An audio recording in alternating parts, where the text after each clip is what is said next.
নমস্কার, সুপ্রভাত। আরও আজকে দুটি বোগেনভেলিয়া সম্পর্কে আপনাদের কাছে ডিটেল রিভিউ দেব। এর আগে আমার চ্যানেলে অনেক বোগেনভেলিয়া সম্পর্কে ডিটেল রিভিউ দিয়েছি। কিভাবে সেই গাছগুলিকে যত্ন করবেন, কিভাবে তার ফুল পাবেন, ব্লুমিং ক্যাপাসিটি কেমন, সমস্ত পরিচর্যা ডিটেলসে আপনাদের কাছে আলোচনা করেছি। আজকে আরও দুটি বোগেনভেলিয়া আপনাদের সামনে নিয়ে এসেছি, যাতে আপনাদের বুঝতে সুবিধা হয় এই ভ্যারাইটিগুলি কেমন, এই ভ্যারাইটি আপনারা বাড়িতে রাখবেন কিনা, আপনাদের পছন্দ হচ্ছে কিনা। কারণ সব গাছ সকলের পছন্দ নাও হতে পারে, এবং যদি ভ্যারাইটি থাকে কিভাবে তার পরিচর্যা করবেন, কেমন ব্লুমিং এক্সপেক্ট করতে পারেন, পুরোটাই আপনাদের সামনে তুলে ধরবো। দুটি বোগেনভেলিয়া আজকে নিয়ে এসেছি, দুটি পৃথক কালারের বোগেনভেলিয়া। প্রথমে আলোচনা করি আমার বাম দিকে যে বোগেনভেলিয়াটা রয়েছে। বাম দিকের এই বোগেনভেলিয়াটার একটা সুন্দর ফুল, হালকা সবুজ আভা রয়েছে ফুলের মধ্যে। পিঙ্কিশ যখন হয়ে যাচ্ছে, একটু ব্র্যাক্ট বড় হলেই সেই ব্র্যাক্টগুলোর কালার পিঙ্ক, লাইট পিঙ্ক একটা টোন আসছে, এবং হোয়াইট, অফ হোয়াইট, গ্রিনিশ একটা ভাব এর মধ্যে রয়েছে। আর এই ফুলের থেকেও এই পাতার একটা বৈশিষ্ট্য দেখায়, এই পাতাটা একটা সিলভার টোন রয়েছে। পুরো পাতাটা একদম ডার্ক গ্রিন যেরকম হয় সেরকম না, তার মধ্যে একটা সিলভার টোন থাকার জন্য এটাকে এই গাছটার নামের মধ্যেই সেটা রয়েছে সিলভার লিফ। এবং এই ফুলের এই প্যাটার্নটার সাথে হয়তো আপনারা দেখে চিনতেও পেরেছেন যেটা থাই ডিলাইটের একটা বৈশিষ্ট্য। এরকম লাইট পিঙ্ক, তার সাথে একটু গ্রিনিশ ভাব, অফ হোয়াইট, এই কালার কম্বিনেশনটা থাকে থাই ডিলাইটে, তাই এটার নাম সিলভার লিফ থাই ডিলাইট। থাই ডিলাইটের এই গাছটা আমি সংগ্রহ করেছিলাম। খুবই খুবই ছোট গাছ, মানে এই যে এই ব্রাঞ্চটা দেখছেন ঠিক এরকমের একটা ব্রাঞ্চ, এবং সেই ব্রাঞ্চটার মধ্যে ভালোভাবে রুটও ছিল না। এই নার্সারি থেকে যেগুলো আমি সংগ্রহ করেছিলাম সবগুলি প্রায় এইরকম কন্ডিশনের গাছ পেয়েছিলাম। যাই হোক, এই গাছটা গত মার্চ মাসে সংগ্রহ করা, 11 মাস বয়সের গাছ। 6 ইঞ্চি পটিং থেকে এটাকে তারপর আমি ট্রান্সফার করেছিলাম 8 ইঞ্চিতে। ওই মুহূর্তে আমার কাছে 10 ইঞ্চ ছিল না, সেই জন্য এটাকে আমি 6 ইঞ্চ পটেই থেকে 8 ইঞ্চিতে দিয়েছিলাম। এটা 11 মাসের মধ্যে গাছটা গ্রো করেছে ভালোভাবেই, কিন্তু রুট স্টকটা এখনো খুব মোটা হয়নি। তবু এখন যথেষ্ট একটা হেলদি আকারে এটা পৌঁছে গেছে, এবং এর ব্লুমিং আমি এই সিজন, মানে আমার কাছে যে 11 মাস রয়েছে এটার নিয়ে আমি অলমোস্ট 4বার এখান থেকে আমি ব্লুম পেলাম। তার মধ্যে এই ব্লুমটা সব থেকে বেশি, খুব ভীষণভাবে এটা ব্লুম করেছে, এবং ভবিষ্যতেও এরপরে অর্থাৎ মার্চ এপ্রিল মাসেও এখান থেকে ব্লুম পাবো, কারণ এটা একটা হেভি ব্লুমার এবং রিপিটেড ব্লুমার। এর সাথে একটা কম্প্যারিজনে আপনাদের একটা গাছ দেখাই। এই যে গাছটা দেখছেন, দুটো লিফকে পাশাপাশি এবং যদি ব্র্যাক্টগুলোকে পাশাপাশি কম্পেয়ার করি তাহলে বুঝতে সুবিধা হবে। এইটা হলো ইম্পেরিয়াল থাই ডিলাইট, আর এইটা সিলভার লিপ থাই ডিলাইট। দুটির মধ্যে মিল আছে, আবার অনেক পার্থক্যও দেখুন রয়েছে। যেটা ব্র্যাক্ট সাইজ অপেক্ষাকৃত একটু বড়, এটার ব্র্যাক্ট সাইজ অপেক্ষাকৃত একটু ছোট, যদিও আরো বড় হবে, অবশ্যই এখনো ব্র্যাক্ট বড় হবে, কিন্তু তাহলেও এতটা এই রকমের সাইজটা আসবে না। এবং এর ফুলের পিঙ্কিশ ভাবটা অনেক বেশি, আর এটা একটু গ্রিনিশ ভাবটা এই ফুলটাতে অনেকটাই বেশি রয়েছে। যদিও এটা এখন প্রথম দিকে, ধীরে ধীরে এটাও আরো পিঙ্ক হবে। তাহলে আপনাদের এই দুটি ভ্যারাইটি পাশাপাশি রাখলে বুঝতে সুবিধা হবে যে যদি একটা সংগ্রহ করতে হয় তাহলে আপনারা কোনটা করবেন। যদি দুটিকেই সংগ্রহ করেন তাহলে তো কোনো অসুবিধা নেই।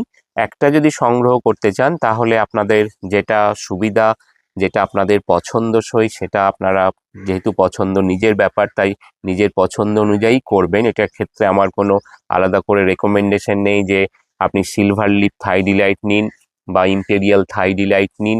দুটিই খুবই ভালো ভ্যারাইটি, দুটির পরিচর্যাও একই রকম, যেহেতু দুটি একই গ্রুপের গাছ। যেটা আপনাদের সুবিধা হয় আপনারা নিতে পারেন। এই গাছটাকে মাটি তৈরি তো আমি বারবার দেখিয়ে বলেওছি যে কিভাবে মাটি তৈরি করা হয়।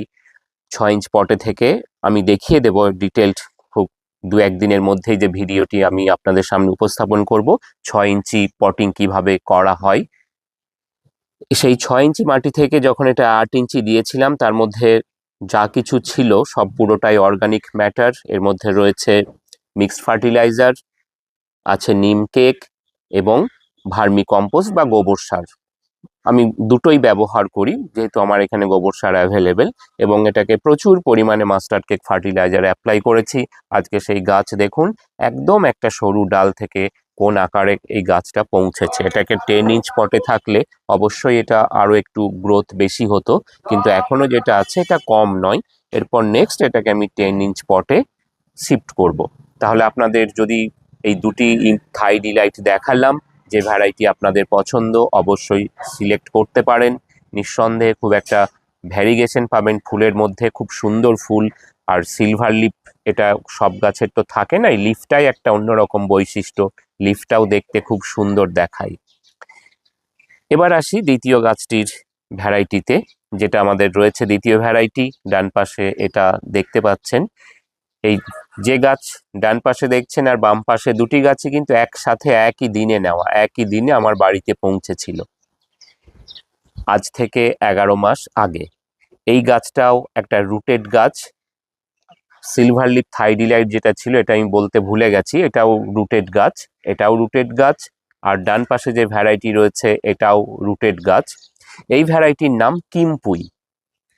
কিমপুই এটা যে ভ্যারাইটিটা দেখছেন, পিঙ্ক কালারটা অনেক পিঙ্কের সাথে মিল আছে, কিন্তু আবার কিছু তার আনকমন দিকও রয়েছে যেটা সব পিঙ্কের মধ্যে দেখা যায় না। এই কিমপুই ভ্যারাইটিটা কেমন ব্লুম হয়েছে বুঝতেই পারছেন, প্রচুর ফুল রয়েছে এর মধ্যে, প্রচুর সুন্দর একটা ভ্যারাইটি। গাছটাকে খুব সহজে শেপ দেওয়া যায়, যদিও আমার এটা এখন এই মুহূর্তে প্রপার শেপে নেই। এই গাছটাকেও আমি কিনেছিলাম একটা ছোট ডাল, যা সিলভার লিফ থাই ডিলাইটের থেকে একটু তার মোটা ছিল, সেই জন্য এর রুট স্টকটা কিন্তু অনেকখানি ম্যাচিওর হয়ে গেছে। এটা দেখা যাচ্ছে যে অনেকটাই এটা ম্যাচিওর, কারণ একটু মোটা ডাল এটাই পেয়েছিলাম, কিন্তু সেটার কন্ডিশন খুব ভালো ছিল না।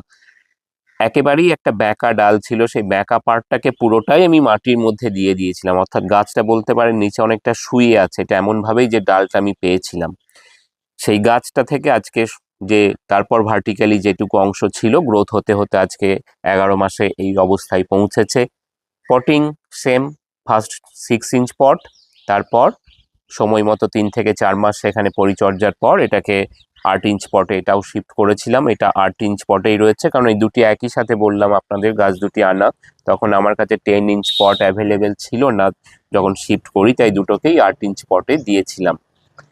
এই গাছটার এই 11 মাসের মধ্যে আমি ফুল পেলাম এই নিয়ে প্রথমবার, অর্থাৎ গত মার্চ থেকে যখন গাছ এনেছিলাম, খুবই ছোট গাছ, ফুল ছিল না, শুধু বলতে পারেন জাস্ট একটা ডাল, রুটও ঠিক মতো ছিল না। সেই গাছটা থেকে এই সিজনে আমি ফার্স্ট টাইম এটাই ফুল পেলাম। তাহলে আমরা বলতে পারি যে এই গাছটা কিন্তু রিপিটেড ব্লুমার নয়, কিন্তু হেভি ব্লুমার। সেটা তো গাছ দেখেই আমরা বুঝতে পারছি যে কি পরিমাণ ফুলের মধ্যে এখন এই মুহূর্তে রয়েছে। তাই এটা একটা হেভি ব্লুমার, কিন্তু এর পরে আর ব্লুম পাবো কিনা সেটা আমি নিশ্চিত নই, সম্ভবত পাবো না। কারণ এই গাছটা একবারই ফুল দেয়, যেটুকু আমি তার রিভিউ আগেও আমি দেখেছিলাম, তাতে জেনেছিলাম যেটা ফুল যখন দেয় তখন সুন্দর এরকম আপনাকে গাছ ভরে ফুল দেবে, কিন্তু এটা রিপিটেড ব্লুমার নয় যে বারবার এরকম ফুল পেতে থাকবো, এরকমটা নয়। এই গাছটার ফুল কিন্তু লং লাস্টিং। এই গাছের ফুল, এটা আজকে ফেব্রুয়ারির, যে আজকে ফেব্রুয়ারি হচ্ছে 9th, ফেব্রুয়ারি 9th-এর আগে এটা অলমোস্ট ডিসেম্বর থেকেই ফুল আসতে শুরু করেছে। মানে প্রায় এইরকম গাছে আমি যেটা পেয়েছি ফুল ব্লুমিং 1 মাস হয়ে গেল, ডিসেম্বর এন্ড থেকেই, এটা ডিসেম্বর মিড ডিসেম্বর থেকেই এটা থেকে ফুল আসতে শুরু করেছে। আর এই গাছটার আর একটা বিশেষ যেটা বৈশিষ্ট্য সেটা হলো গাছটাকে খুব সহজেই আপনারা শেপ দিতে পারবেন। এই ব্রাঞ্চগুলো খুব হার্ডি ব্রাঞ্চ, যেটা ভিএফ গ্রুপের একটা বৈশিষ্ট্য থাকে যে খুব সফট ব্রাঞ্চ, এই ব্রাঞ্চগুলো কিন্তু খুব তাড়াতাড়ি এরকম একটা ম্যাচিওর্ড আকার নিয়ে নেয়। তাই যারা বনসাই তৈরি করতে চান, গাছকে বিভিন্ন ধরনের একটা শেপ দিতে চান, যার মধ্যে সেটা হতে পারে একটা তারের সাহায্যে গাছগুলোকে একটা স্পাইরাল আকার দিতে চান, এই গাছটাতে কিন্তু সেটা খুব সহজভাবে দেওয়া যায়। এটা কিমপুই ভ্যারাইটির গাছকে যারা বনসাই করতে চান তারা কিন্তু এই গাছ অবশ্যই একটা রাখতে পারেন। আর এটার ব্লুমিং ক্যাপাসিটি খুব বেশি, কিন্তু যেটা বললাম ড্রব্যাক একটাই, যেটা বারে বারে এই রকম ব্লুম কিন্তু দেবে না। এই দুটি ভ্যারাইটি একই দিনে আনা, একই দিনে রোপণ করা, একই দিনে তাকে ট্রান্সফার করা 8 ইঞ্চ পটে। পরিচর্যাও একই প্রকার। মাস্টার্ড কেক ফার্টিলাইজার প্রচুর অ্যাপ্লাই করার ফলে কিন্তু গাছ এই রকম আকার নিয়েছে। যদি মাস্টার্ড কেক ফার্টিলাইজার অ্যাপ্লাই না করেন, এত ব্রাঞ্চ কিন্তু কোনোভাবেই আপনি গাছ থেকে তৈরি করতে পারবেন না। সেটা মাস্টার্ড কেক ফার্টিলাইজার হতে পারে বা গ্রাউন্ডনাট ফার্টিলাইজারও হতে পারে, অর্থাৎ বাদাম খোল যেটাকে আমরা বলি। যে কোনো একটা কিন্তু ব্যবহার করতেই হবে, না হলে এই রকম ব্রাঞ্চ প্রচুর গ্রো করা যাবে না। তাই ব্রাঞ্চ গ্রো করতে হলে যদি গাছকে সঠিকভাবে একটা শেপ দিতে হয়, তাহলে এই মাস্টার্ড কেক ফার্টিলাইজার কিন্তু খুব গুরুত্বপূর্ণ। এই দুটি ভ্যারাইটি আপনারা তাহলে জানাবেন আপনাদের কেমন লাগলো। যদি বাড়িতে থাকে অবশ্যই সেটাকেও পরিচর্যা করে আরও সুন্দর করে তুলবেন, নিশ্চয়ই খুব ভালো হবে। আর যারা ভাবছেন যে এই ভ্যারাইটি সিলেক্ট করব কিনা, আমি অবশ্যই বলবো যে সিলভার লিপ থাই ডিলাইট বা ইম্পেরিয়াল থাই ডিলাইট আপনারা নিতে পারেন। আর এটার ড্রব্যাক তো বললামই, যদি বছরে একবার ফুল চান তাহলে এটা নিন। যদি আপনাদের একটা বনসাই লুক দেওয়ার ইচ্ছা থাকে, যে গাছকে আমি বিভিন্ন ধরনের শেপ দেব, যেমন খুশি এটাকে শেপ দিতে পারেন। এর কাণ্ডটাকেও স্পাইরাল করে দিতে পারেন। যদি তার দিয়ে আপনারা স্পাইরালের মতো আকার দেন, তাহলে সে কাণ্ডও সেরকম হয়ে যাবে।